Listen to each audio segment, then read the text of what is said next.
want smoke from the shade. And most of y'all are motherfuckers I know. Come on.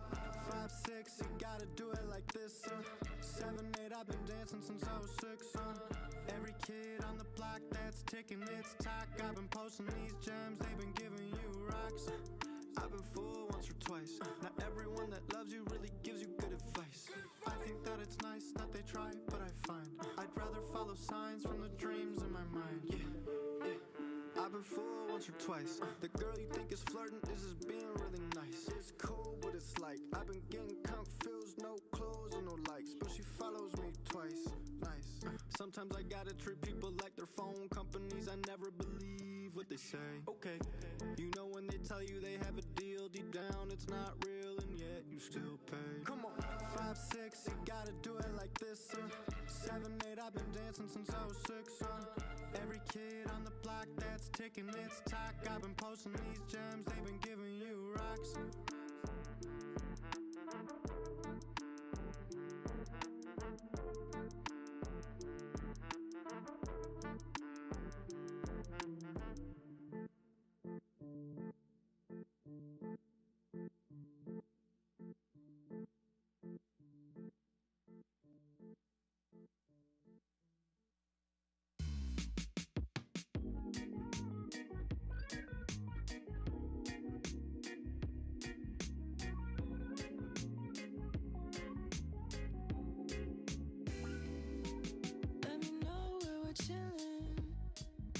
Tonight, no feelings, catching hella vibes, yeah, on sugar high.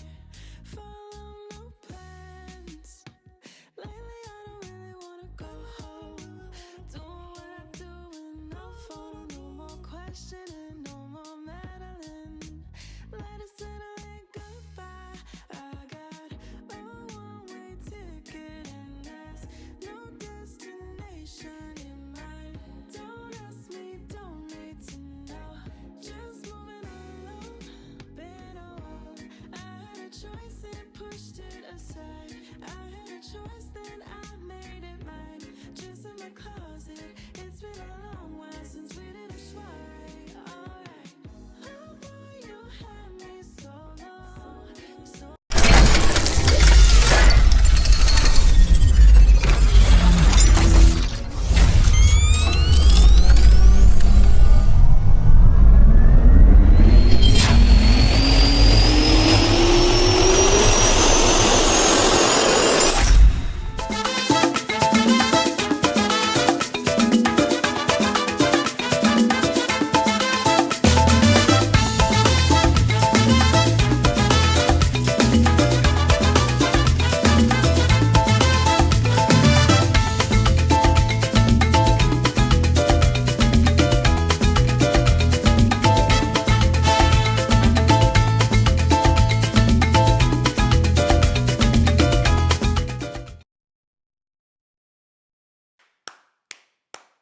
Welcome back, everybody. Welcome back. It is me, your boy Rico No Suave, here on a 1-2-1-2, ready to go with each and every one of you guys.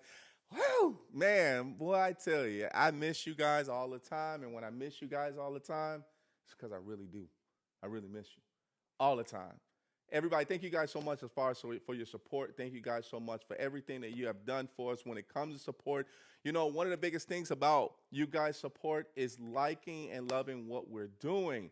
And that means when it comes to red carpets, everybody, when it comes to us being just out there and just showing the love as far as for you guys to see exactly what we're doing as far as from a production standpoint.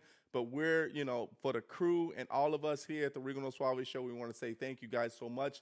And thank you guys so much for the love itself. So let's get it on. We got a fun-filled packed show for you guys today. And of course, everyone, it is November and we always have an awareness. This awareness, everybody, this is National Men's Health Awareness Month, everybody, for November. And one of the biggest things that I love to talk to you fellas, talk to you men that's out there in regards to your mental health, your men's health awareness, which is mental and also for physical. I'm going to talk a little bit about the physical piece. And then you might be thrown off a little bit about this, but you might be able to understand where I'm coming from.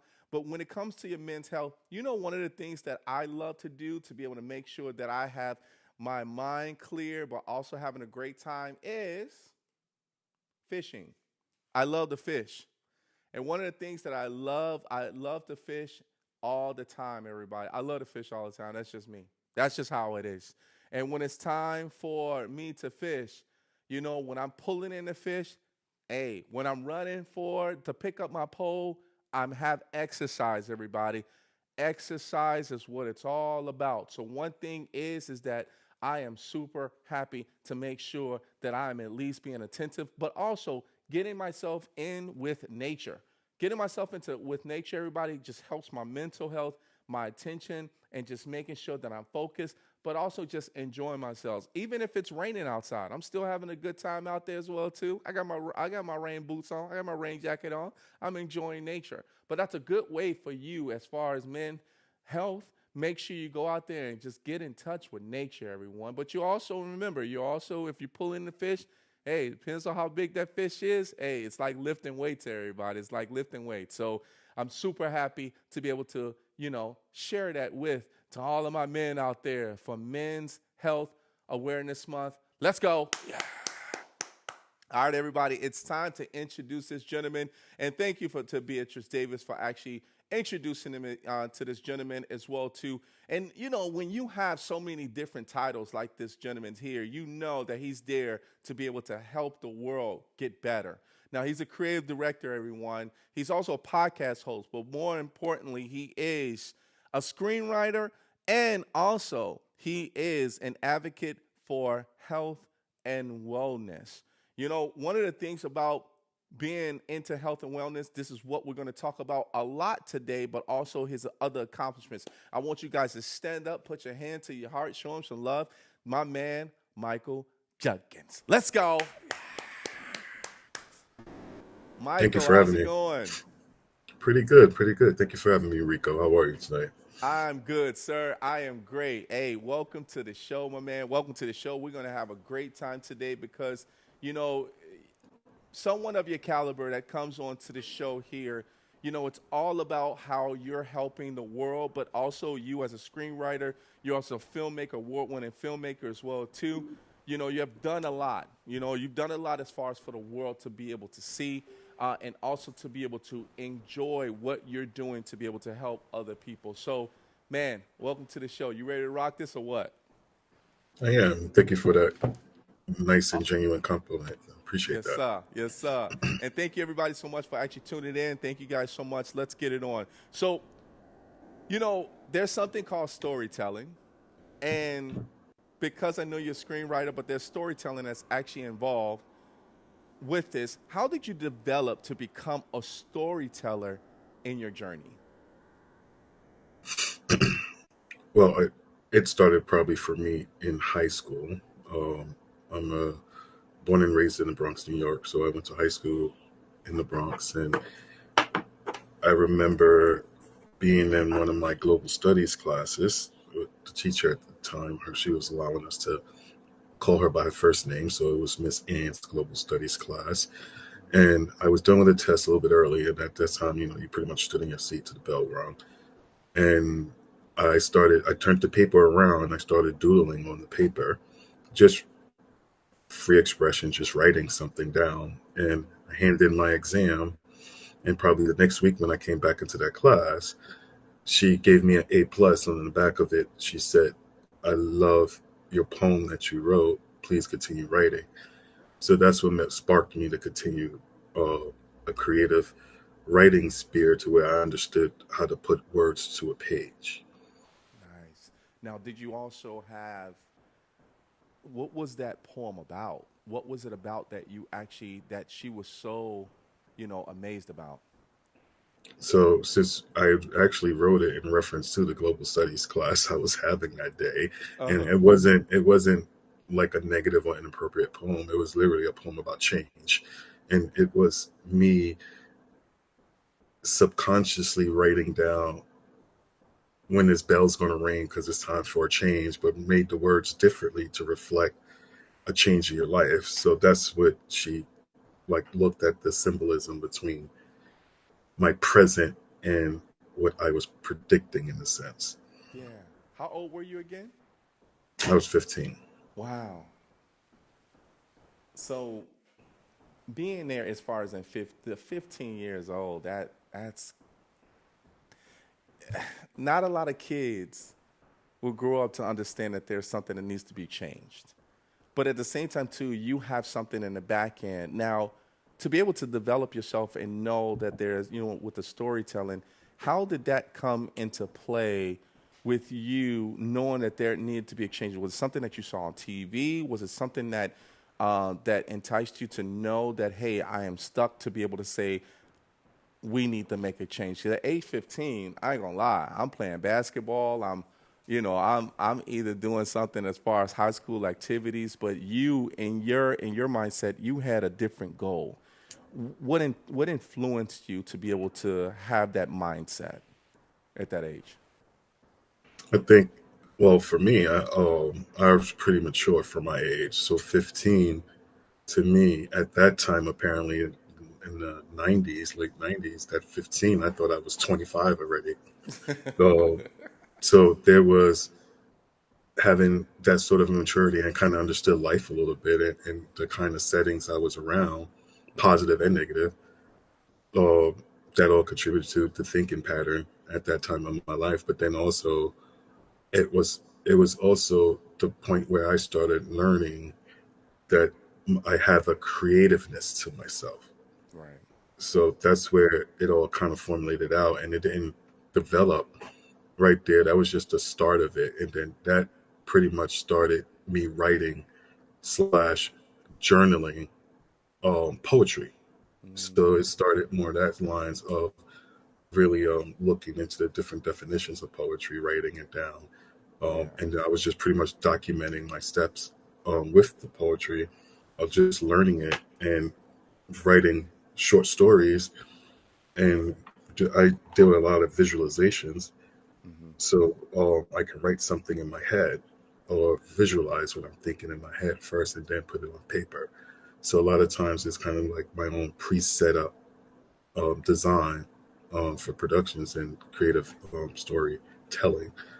And then a lot of it also just comes from me just having a very large imaginative mindset to where, I still believe in dreams and I can still believe in visual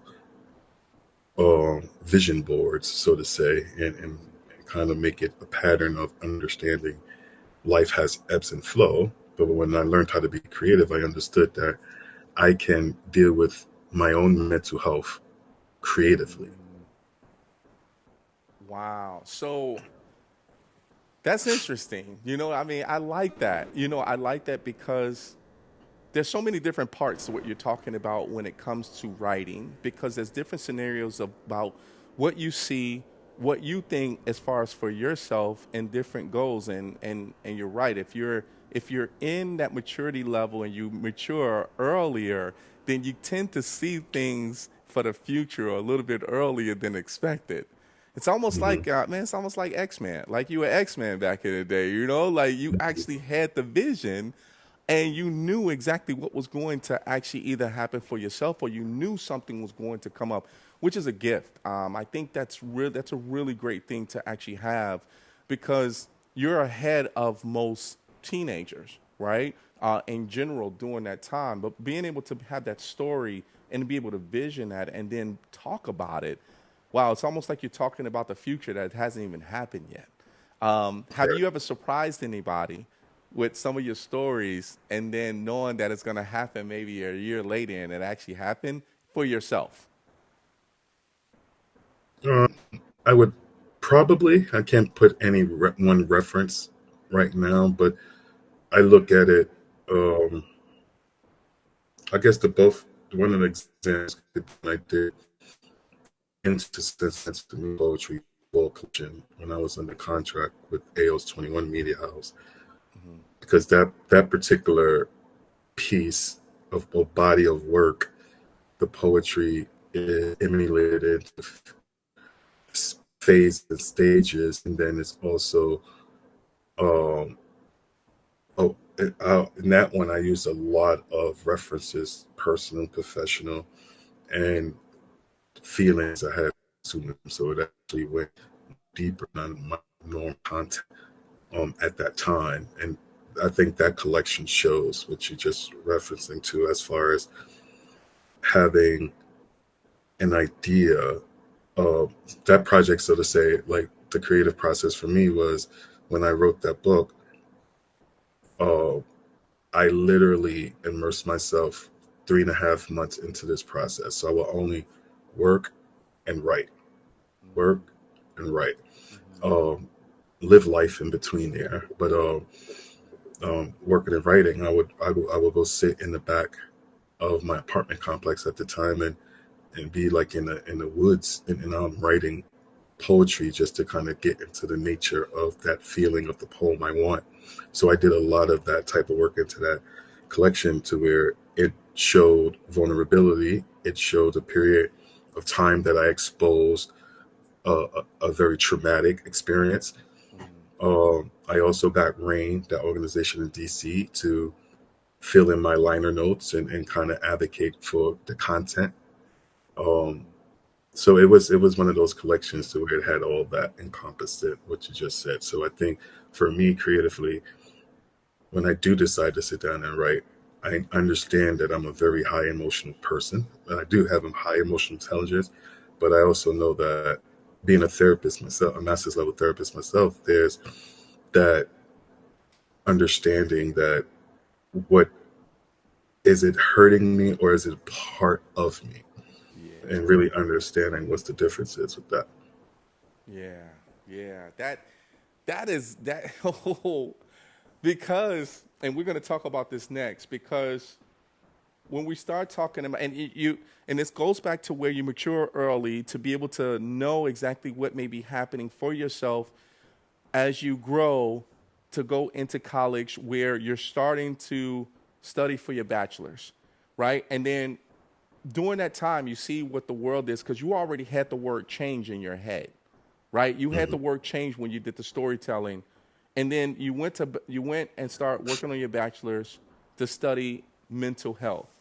So you technically already had that knowing exactly what you needed to do before you got in college to be able to know that mental health is what I want to do now, as you know, as far as your bachelor's, but you also have a master's, a PhD. Is it also into mental health, or was that arts and entertainment?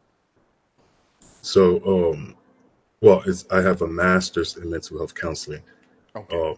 not PhD level. And similar, when you started off right, it was there. So I actually started my journey. Actually started really. I went to school originally for journalism, so I have my associates in journalism with a focus on radio or broadcast. So I was already in career wise, college wise, I started on that journey of journalism. So learning all those different elements as far as with radio, media. So I was learning all that, going for towards a bachelor's in communication originally. It was the summer before I completed my associates. I started working at Fresh Air Fund, which is a camp um, in upstate New York. And actually, it was, if you're familiar with the singer Mariah Carey, she actually has one of her girl camps, Camp Mariah, is part of the Fresh Air Fund programming. When I was up there, the camp I was at, the all boys camp, it was called Camp Pioneer, which was later changed to Camp Tommy, because Tommy Hilfiger actually came down and renovated the camp, and then the dedication was named after him for doing that previous summer. And when I was in my journalism program, I was doing camp counseling in the summer, and they had me doing. I would be the camp journalistic newsletter for the summer. So I would have a couple of campers that volunteered to be reporters and sports reporters, and we would go out there and create the stories for the camp and keep an up-to-date newsletter. So that process actually was what really started my process of thinking about going into the helping service. And Gotcha. I had a lot of people. I understood foster care by then. I had family and friends that went through that, so I understood, you know, the dynamics of not I wouldn't say, I would say dynamics of different types of homes, right? Different types of home settings for people. And when I went to camp, that's what made me actually switch my major after that summer camp experience, to where I switched to human services and then went to mental health counseling. Mm-hmm. Wow, there's so many different points. There's so many different points when it comes to that. And did you ever feel when you were actually studying and going through the different phases of understanding where you're going with mental health, did you ever get emotional in regards to some of the things that people may go through and knowing that you may have to go through that with them as well, with understanding when you're doing the counseling as well? Absolutely, still to this day, I think that it's one of the things I learned in my first 5 years of providing services. I came off while I was finishing my degree. I was already in a role of counselor, case manager, therapist. So I was, doing that as I was finishing up my degree. So I had the practical in real life, and then at the same point doing school, right? So then you have those two worlds as far as understanding what the difference is. But one of the things that could be a hindrance for some, and it could be a power move for others, because one thing I always for sure, and I still carry to this day, is that if I'm not well, I can't make nobody else well. That's right. So, or feel supportive in their wellness, right? So I always have to do a check-in with myself as a clinician to Right. make sure I'm okay. What is my feelings? What is thing going on there? If I'm going through a crisis personally, is it affecting my work performance? Or do I know how to compartmentalize the two differences, between providing care and also caring for yourself? Right. Right. So there's a difference to where understanding to where, as anybody, and I'm sure many clinicians probably feel this way or had a feeling of that way, to where if you know you're feeling burnt out or getting to the point of burnout, you take a break. And that's Mm-hmm. the same thing as working with people. In 1 week I can deal with over 100 different crises Wow. and conflicts with individuals. And then I have to go back and say, how am I decompressing from that? To make sure that I am okay to continue providing the help to individuals, and making sure that I understand that my mental health is my journey as well too. Yeah, that's amazing. I mean, that's something where, oh my goodness. I mean, it's you know what it also it kind of reminds me of, when a therapist like yourself is talking to people that has either depression or going through something mental or kind of that whole burnt out, but also it's kind of where their life is actually confused in regards to they don't know where they want to go. But it almost sounds as if you're like solving, and not in a bad way, but it's in a way of you almost solving crimes for people that's going through things that they might want to commit for themselves, or they just might have this mentality that they've seen that they can't get out of their heads, or they want to do some strange stuff that might be like, oh my God, I really need to see a therapist, or I need to see somebody to be able to help me to basically live a normal path, right? Or to live like a normal human being itself. That's what it feels like by when you're going through it. I can imagine you coming home and like, wow, it's been one of those days. Like it's just like, and then you might also get attached to it as well too, and you have to detach yourself and away from that so you can actually live your normal life, so you won't have to put your own self through. Well, I guess you have to put your own self through therapy to get yourself out of it as well too when you think about it, right? So that's interesting, man. That's interesting. Everybody, you, hey, time is flying by fast, but you're here with none other than my man Michael B. Judkins. Yes, we're talking about mental health awareness, but we're also talking about him being a creative director, and we will talk about the podcasting as well too. We do have a few people that's actually in the chat right now, Michael, with us. Of course, we have the favorite Beatrice Davis that's actually here with us. We have John T. for free. He said fishing is medication. Oh, I'm sorry. Mhm. I'm sorry. Fishing is meditation and exercise. John gonna like me for that one. Yes. Donna Marie Bird is checking in. Thank you so much for actually checking in with us. Beatrice does have a question for us. She says, "I have a question for Michael. What is one challenge during production that has consistently pushed your creativity, and how do you turn that challenge into strength on set?" Before we answer that question, Michael, let's talk about how you became that filmmaker, but also that creative director. Now, as the creative director, is that also involved into your filmmaking, or is that totally two separate things? It's involved into the whole process of when I do productions. Okay. That's Okay. under my company. Okay, got it. So let's talk about how did you become, that filmmaker? When we know that you're a storyteller, right? We know that you actually help people as well too when it comes to mental health. When did you start wanting to that become into like filmmaking? When did that come into play? This probably was about. I was always been there. I just didn't start the media that right away. But I would say after I got signed to my first publishing house contract, I Right. was under contract with them for 5 years, Awesome. and it was during the process I did that second collection, that poetry collection, that I turned into a stage play. So it was right after that point I actually got offered to come on a film set in locally out here as a script supervisor. Okay. And when I did that script supervisor role there, um, I pretty much set myself up to learn the business of filmmaking, and then at the same time learning the different roles within filmmaking. So I jumped on a lot of different people projects. Um, as a production manager, I pretty much knew right away that I was more behind the scenes than in front of the camera, Mm-hmm. as far as acting and film goes. And so I already had the idea of coming in as a producer. So with that aspect in mind, I wanted to learn. I'm still learning today. I know people throw that word about expert around. I don't stay connected with that word because I like to be a student learner.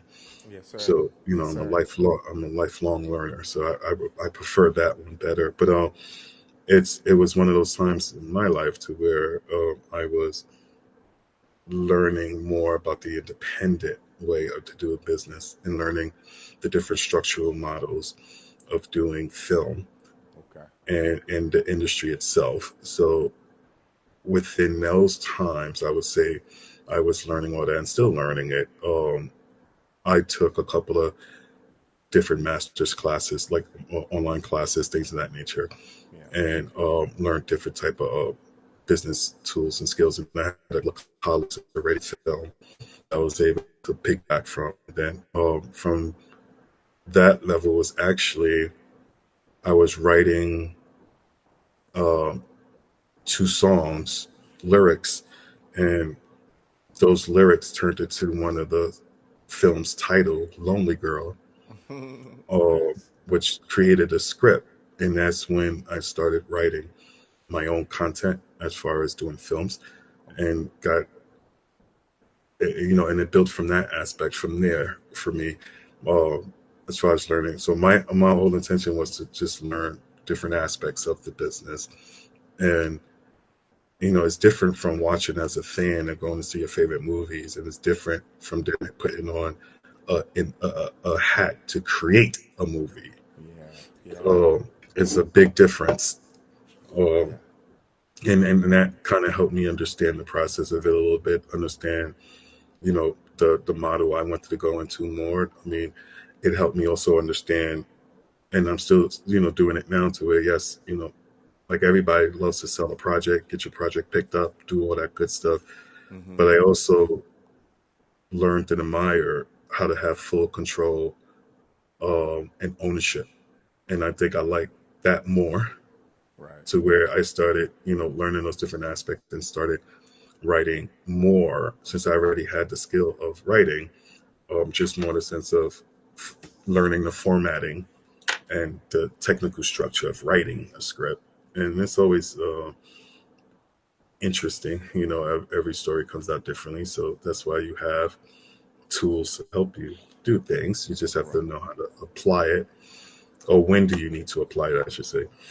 Yeah. Um, so that's pretty much where it really started out for me. The transition was really right after my when I got my contract, when I was under contract with the publishing house, because that gave me, although I had professional exposure with the writing, being under contract helped me learn more to effectively work with an editor. A lot of people don't. That's one thing you hear from different writers, different creatives, whatever, whoever, whatever floats your boat. I get it. Uh, some people don't like editing, right? Some people don't like people editing their stuff. They have problems with that. Yeah. Um, I learned being under being under a publishing house and working specifically with an editor. When you turn something in and you're thinking you knocked it out the box, you killed it, and then you get it back and you're like, what is all these marks on it? Right. Right. And I think that's one of the things for myself. I can't talk to everybody, every creative, but I think for myself, I learned the value of collaborative working with an editor.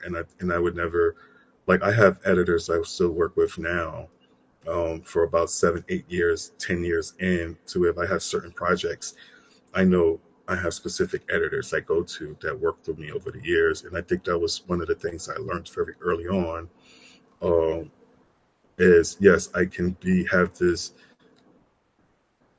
persona, or I can have this need or skill, but I also have to understand that having other eyes on it can show me another broader view. So Mm-hmm. that helped me understand the editing process. And like I said, some creatives, they don't like, you ask writers, they don't like people touching their stuff and anything like that.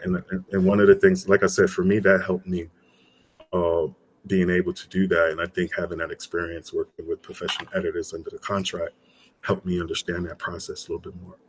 Yeah. I think and congratulations to you in regards to how, because you had two sides of the business, right? You had kind of like, I should say three, because you kind of like was that screenwriter, you were doing storytelling, being creative. You start building yourself in regards to being an entrepreneur, where you start, of course, for mental health and awareness, but also helping people. And then you start understanding the back end of how things work on a production set, but and then having your first contract, which was good, which is an open door for you, and then start learning the different areas, because producing and understanding the editing, the post production, and all of that great stuff.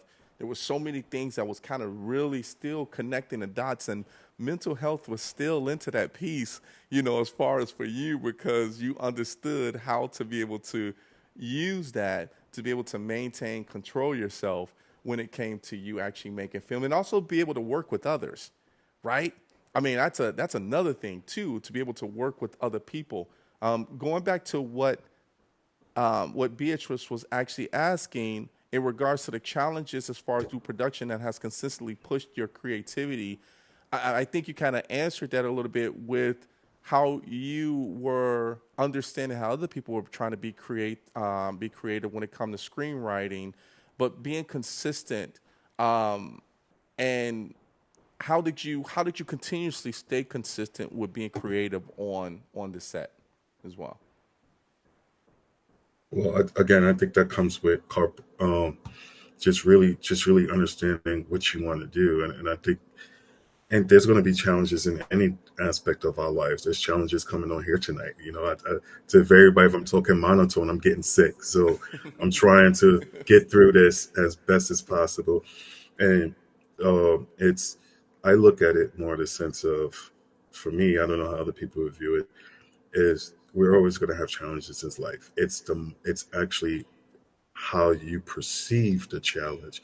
Right. So if the challenge is just you with time management, that's just more in the sense of, are you prioritizing what's important to you or not, right? Or if the challenge is being on a film set to where, whether it's an independent or major, whether it's a student film to a $34 million film, um, there's a level of professional etiquette Yep. and professionalism that you have to come with anyway. A lot of times, because it's a creative space, people forget that you still have to be in a professional creative space. Right. And that's where sometimes it could get lost as far as that translation go. Um, I think one of the things with me, before even going into films or doing up projects myself, I have a leadership quality and skill that I bought myself anyway. So I work in leadership and mentorships and things of that nature to where, you know, the the the best way to kind of communicate things to people is by modeling sometimes and showing it, right? So Mm-hmm. sometimes you have to visually show something for it to be understood. And most of the times, a lot of challenges come on film sets is because either there was a lack in pre-planning Mm-hmm. or there wasn't time for Yeah. pre-planning. Yeah. You can do a lot, and a lot of times you can come with a full schedule, and something else totally takes that all that away. And then you have to be quick enough and flexible enough to change and say, okay, now we're doing this, move forward. So, Right. but if again, that goes with understanding that, people, I think people just see being in the creative arts as, yes, it's fun, it's active, it's all that, but we also know that a lot of, let's be honest, it's one of the lowest industries out of all the industries, and that's associated healthcare, tech, computers, all that good stuff. There's not, the stability in it is not always there for individuals, right? So we're like in the many jobs, you work in two, three, four, five jobs, Mm-hmm. right? Yes, And sir. people are not understanding that. It's like, it's like, yeah, that's a divide. And then you have to decide whether or not you are, what part of the business you're looking at, because are you going on TV? Do you know how to make contacts? Do you know if you need a degree? Do you know you need a certificate? Or do you need to knock on somebody's door and be an apprentice, or be Right. an intern? It really depends on what avenue you're coming through and which way you take it there. I think for me, when I was getting into creative arts, I learned that, being around it because I had family members that was music producers. So I used to be in the studios with them and early on to understand the process of customer service Yeah. and relationship building.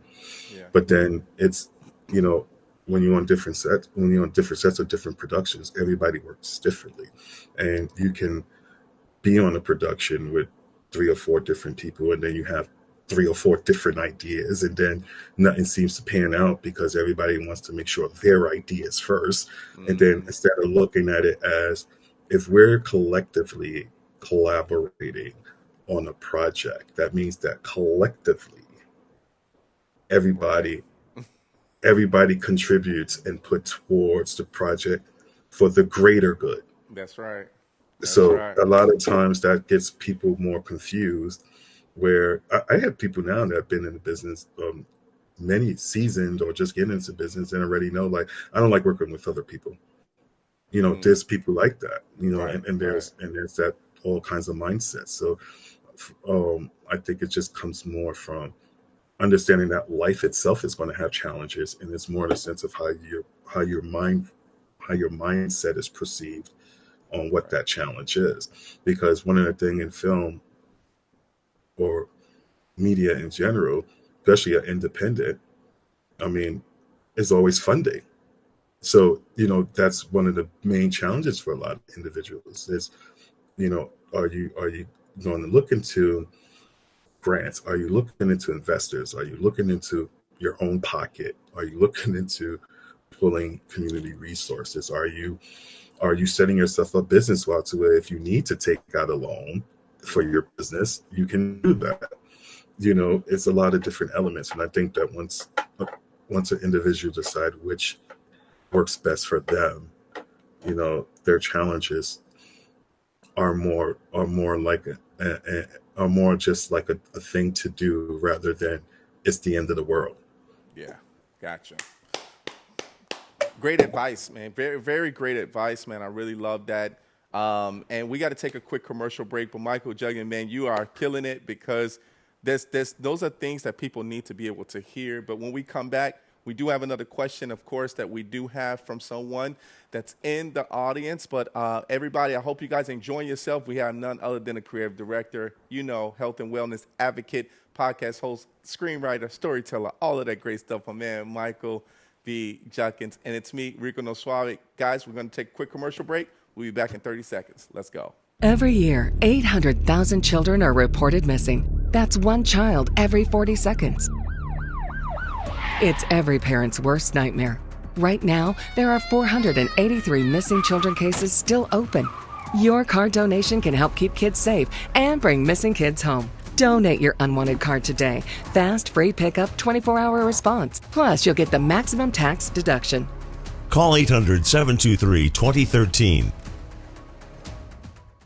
Feeling sluggish? Struggling with stubborn weight and visceral fat? It's time to reset with Fupa Water. Packed with powerhouse ingredients like spirulina, turmeric, and aloe vera, Fupa Water is your daily detox and hydration boost all in one. Flush out toxins, energize your body, and say goodbye to that stubborn belly fat. Ready to feel lighter and stronger? Get yours today at fupawater.com. And for a limited time, use code RNSS for the Rico No Suave Show and get an additional 10% off.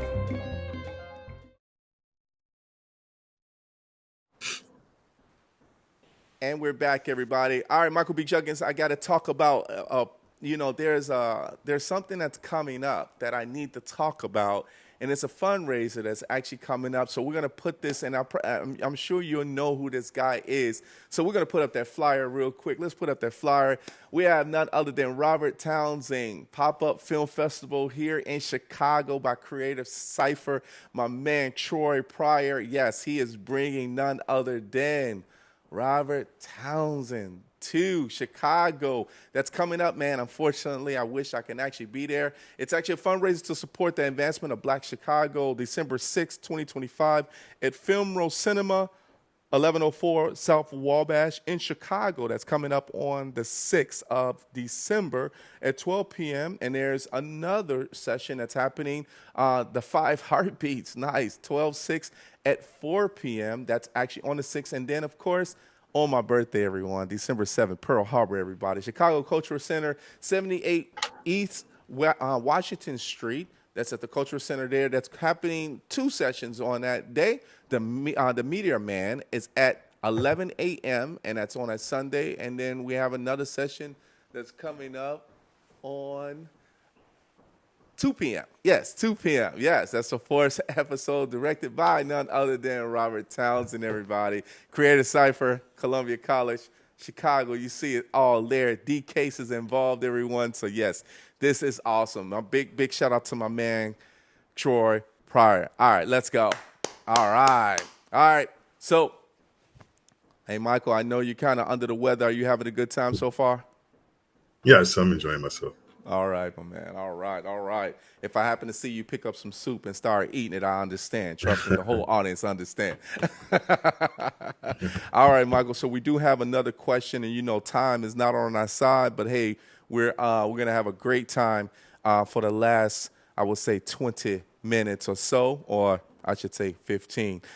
Michael, I'm curious about you. This is Donna Marie Bird. Hi, Donna Marie. She says, Michael, I'm curious about you as a child, not as a teen, but a little boy. Did you have out of ordinary responsibilities? Good question. Well, thank you for that question. Trying to think back, I don't think I had any that come to mind in the childhood years. I think growing up in the Bronx in the late 80s, the 80s, by the time I was, between 3 and 8 or whatever it is, you're still green, so I learned a lot from my environment. I come from a very large family, so I always had family around, and I think I grew up, interesting enough, my generation growing up in a family, we were more closer and grew up around each other versus now to where a lot of us are separated out. Right. So I think one of the main experience that and I had negative as well too. But I think one of the main experiences I had too is because I grew up with a lot of my cousins, and I Okay. grew up with a lot of my aunts and uncle. Where I grew up in the Bronx, my grandmother had two houses. She had a house up the street, and then another house uh, right across the street from my mother's house. And then I had an aunt that lived two houses down. So the area we grew up at in Katona Park in the Bronx, literally, I would go off from the corner and walk straight up to 175th Street, and I had family literally along the way. That's So cool. I like that. it was always something of activities and things going on. My grandmother used to Yeah. throw bus trips, and so I that my childhood experience was just coming from a collective spirit, I would say at that time. So that's how a lot of my generation growing up from my family. That's my early memories of it. And then I think one of the experiences I keep on to this day, and I'm 47. Hmm. Um, I went to it was many years ago. I think I probably was like five. I think I was probably between 5 and 10, somewhere between that, or maybe even a little bit younger. And we went to one of my biological dad's sister, my aunt, house, and the story is so funny to me because my mom had us there. We were all there, and the memory I have of this one particular aunt Uh-huh. is that she told me to put my cookies away at her table, and Uh-huh. at that age, I don't know what was already in my head already, and I guess I kind of developed that if somebody tells me I can't do something and then I know I can do it, I'm going to do it type of attitude because I remember that like it was a very traumatic experience. She took my cookies away at the table. Yeah. I was pissed off. Right. And still, I could bring it up today. I'd be like, I remember that one memory. She'd be like, and they'd be like, I'd be like, I'm serious. I remember where I was sitting at in the kitchen. I remember looking Yeah. out the window, and that's one experience in my youth I can remember verbatim. Like she took my cookies away, and I wasn't trying to have it. I was not having it, Hey, you need to and I make a think that movie. You should developed make a film out of that, Michael. Man, she took my cookies. that. You should do that. Yeah, yeah, and I bring it up because it's a good way of look at how that could have developed my spirit. And I also, Uh-huh. because I'm an attractive person, I Yeah. also looked at it as well as too where that could have been a time to where I started putting people in places in my life. Mm.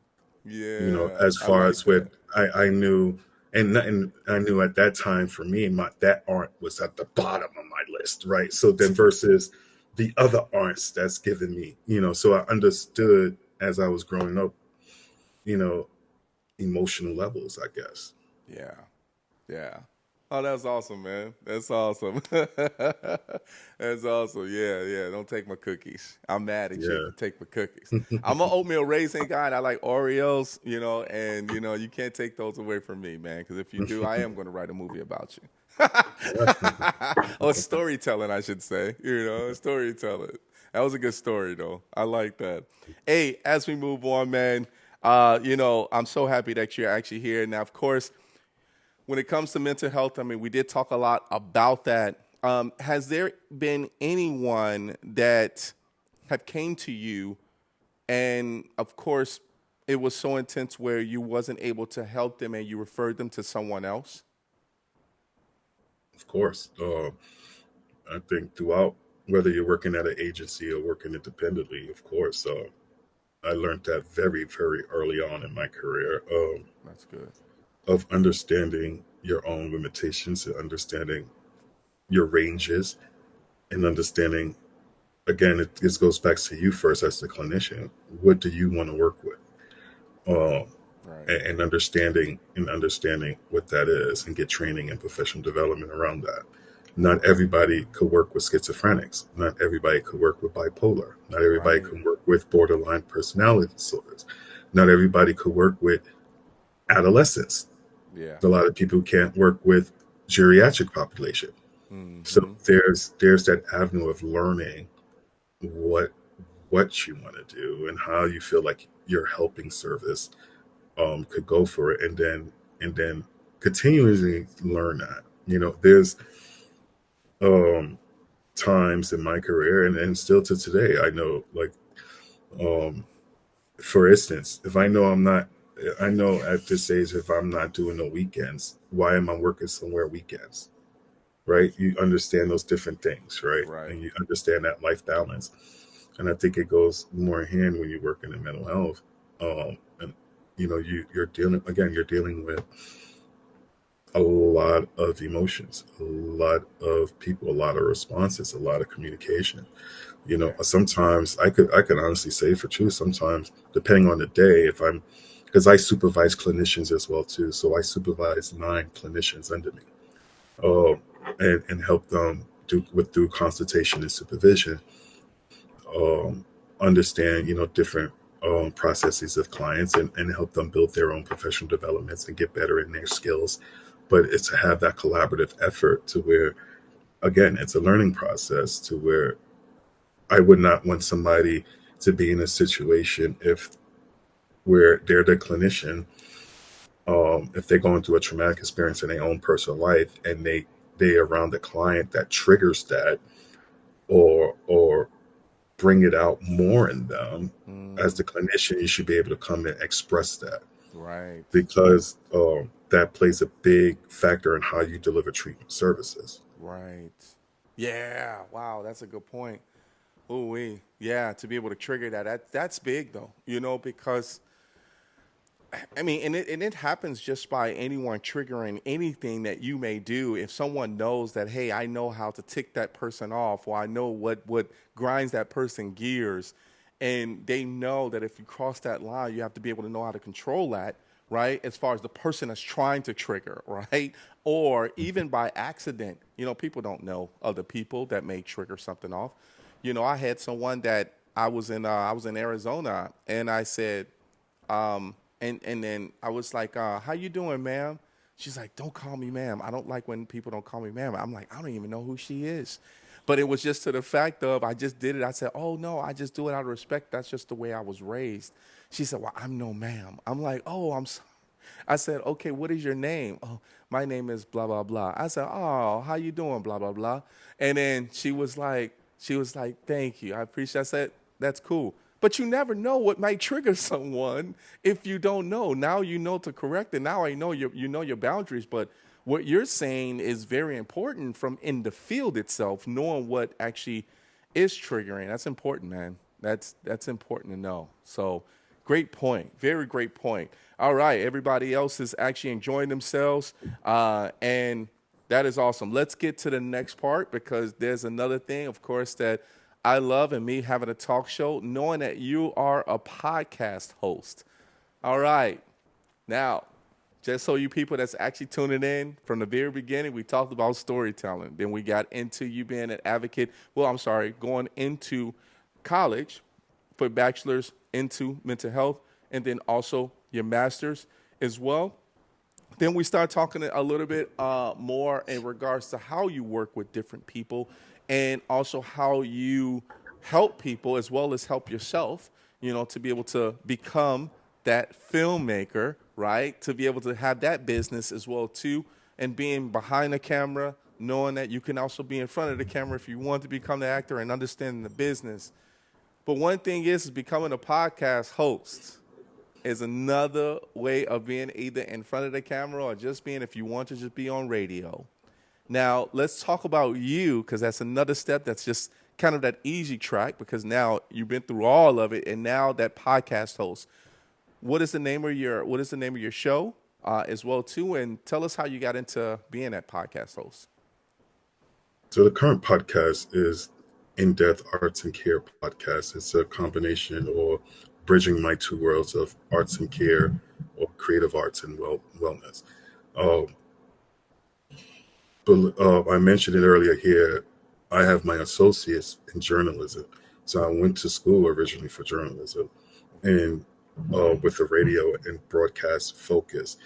I actually worked at an NPR station for about 5-6 years as on-air talent. Oh So wow. I was Okay. at working at a radio station, so I know how to do the drops. I know how to put the thing in, the tone, working on the board, projecting. Coming into the studio, doing your Superman to build the confidence. Yeah.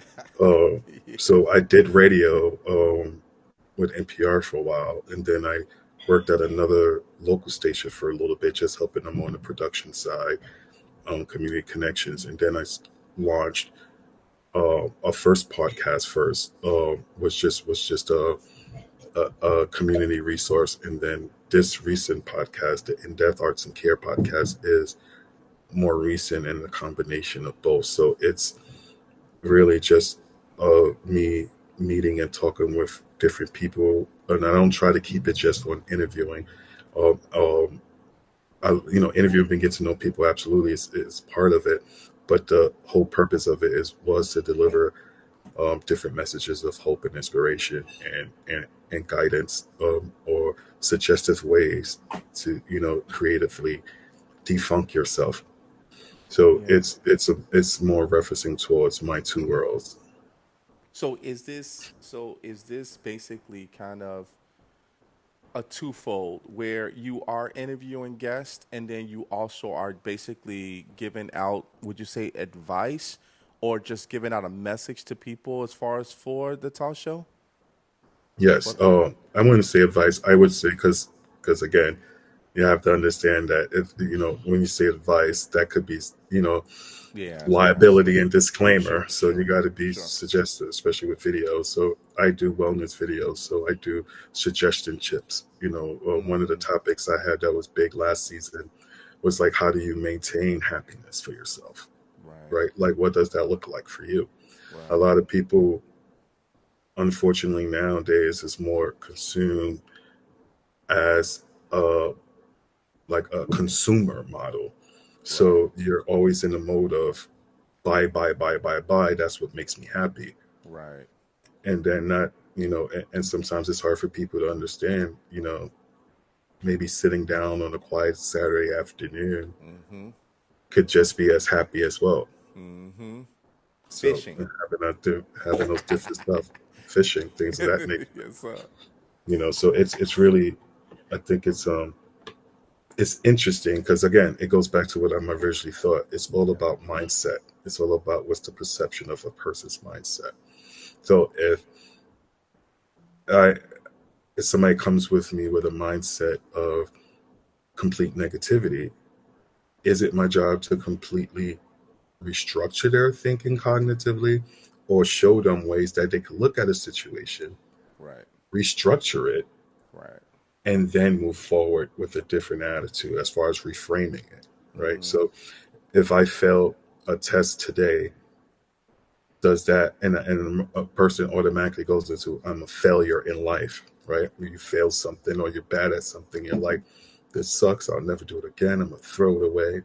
But Right. then when you do a cognitive reframing, you're looking at a situation like, yeah, okay, you might have felt that test today, or you felt that whatever today. But maybe that's the same reason why you've been thinking lately you wanted to change your direction in careers. So Mm-hmm. why not look at this opportunity instead of a failure? Look at it as a sense of starting that new path you wanted to go on. Right. So Yeah. you do reframing, Yes. and you can work it out better. I like that, man. I like that. I like that. I like that frame of thought. And when I said advice, because since you have that mentality of helping people, like like a counselor or a therapist, I'm sure you probably would get people thinking, since you have the credentials to do so, as soon as you get on that video, they think that you're actually able legally to be able to give them advice over video, because that's how people think nowadays. They say, oh, he's licensed to do this, or he has his bachelor's, PhD, or he passed his bar, he's a lawyer, and he's able to give that legal advice, and that's not the same. It's not the same at all. So I totally agree with you, my man. Michael B. Judkins, I got something for you. I got this for you. Very nice. This is you. This is for you, sir. Thank you.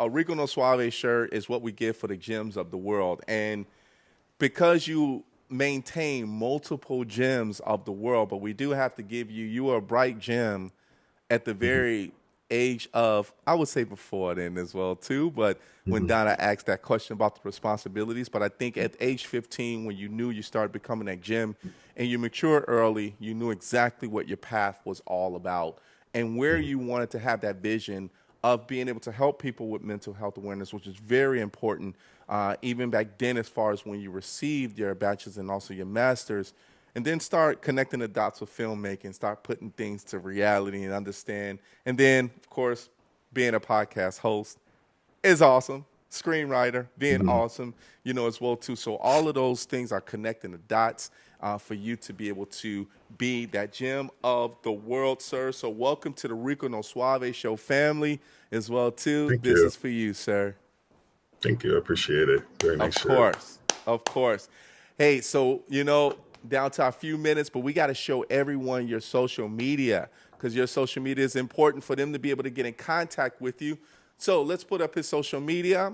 The first one is, yes, it is YouTube. It's October 14, Entertainment 45, baby. Make sure you go and subscribe to his channel, everybody. Make sure you show him some love. Here's the next one. Yes, it is 14, Entertainment, no 45. That's Facebook, baby. That's Facebook. So make sure you go ahead and support him there. And then, of course, we do have the website, OCT14entertainment.com. Let's go. Make sure you go to his website, everybody. Show him some love. And as you can see on the top of his title there, you see Michael B. Judkins, also from a business standpoint on LinkedIn. So make sure you guys go and show him some love there. Hey, Michael Judkins, man, thank you so much for actually being on the show, man. You were awesome. Great advice, but it was so great to hear about your accomplishments as well, too, and things that you went through as well, too, sir. So just to give you a little snippet, so OCT14 actually represents the month and the year my writing with professionally. So that's the acronym, OCT14 Entertainment, so October 2014. That's when my writing with professionally. Okay, let's go.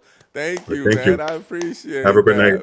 I appreciate you. Everybody put your hands together. Michael B. Judkins, thank you so much. Have a great day, sir. Thank you. Too. Bye-bye. Everybody, we got to get out of here. It's your boy, Rico No Suave, man. Thank you guys so much. I hope you guys enjoyed yourself on the show today. I hope you learned a lot as well, too, and understanding what mental health awareness is very important for people in your life as well, too. We're going to put up our social media, everyone, so make sure you go ahead and check us out. We got our website. Oh, we'll start off with Facebook. All right. We got Rico No Suave Show, everybody. Make sure you go to Facebook. Check us out there. Let's see what he brings up next. Boom. Yes, it's the website, everybody. www.riconosuaveshow.com. Make sure you go ahead and check us out there. The next one is Instagram. Make sure you go to Instagram, everybody. Rico No Suave Show. Here's the next one. Oh, yeah. I hope you're ready to subscribe. Yes, subscribe to our YouTube channel, everybody. Rico No Suave Show. Subscribe. Our videos are being shown there all the time. Last but not least, we do have our podcast piece, which is the audio. It is mixcloud.com, Rico No Suave Show. You'll be able to find us there and show us some love. Everybody, we got to get out of here. We want to thank you guys so much for actually being on the show with us today. We hope you guys enjoyed yourself and everybody that actually tuned in. Thank you guys so much. We love you. And we'll see you next time as we end off the show just like this.